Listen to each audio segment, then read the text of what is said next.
Bonjour à tous, donc me voici dans un format un petit peu différent des deux dernières vidéos. Donc j'aimerais faire un correctif sur la première vidéo et du coup le groupe Eagle. On m'a demandé justement d'être un petit peu plus précis et de donner un petit peu plus de détails.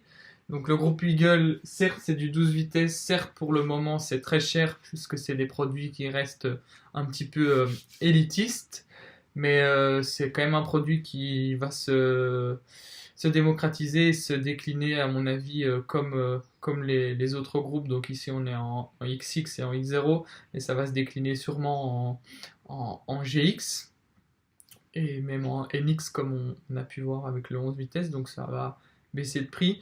Donc il y a quand même des avantages et des inconvénients qui m'ont été donnés par un ami justement qui m'a conseillé d'insister, de parler. Donc des avantages et des inconvénients comme je vous disais.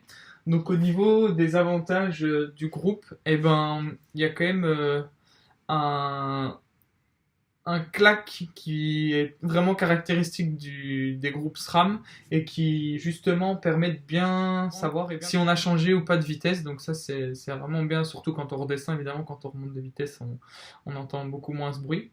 Alors il faut savoir qu'on n'a pas de déraillement quand on fait du rétropédalage sur les grands pignons. Donc, ce qui est assez caractéristique de chez SRAM parce que c'est vrai que chez Shimano parfois on a ce problème-là.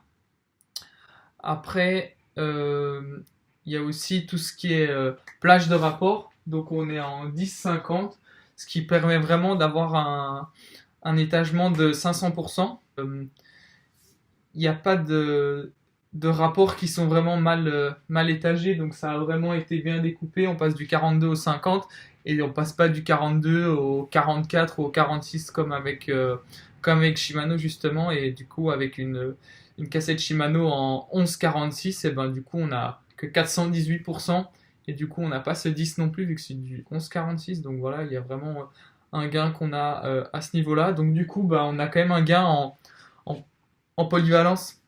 Donc on peut aller faire des randos ou des chronos qui sont assez roulants, où on va avoir des 20-22 km/h de moyenne, comme des randos justement, ou des chronos très vallonnés, où on va avoir 2000 de D+, sur un 60, et ben justement c'est là que le 50 va être utile à ce niveau-là.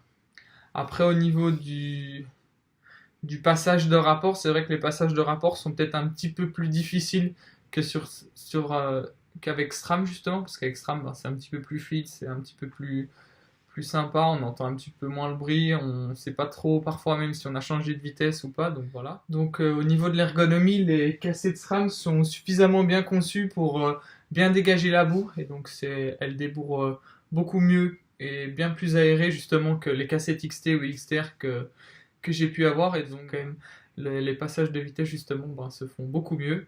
Et alors il y a encore un petit truc, un petit avantage qui est quand même bien chez SRAM, c'est qu'il y a possibilité de bloquer son dérailleur pour sortir sa roue.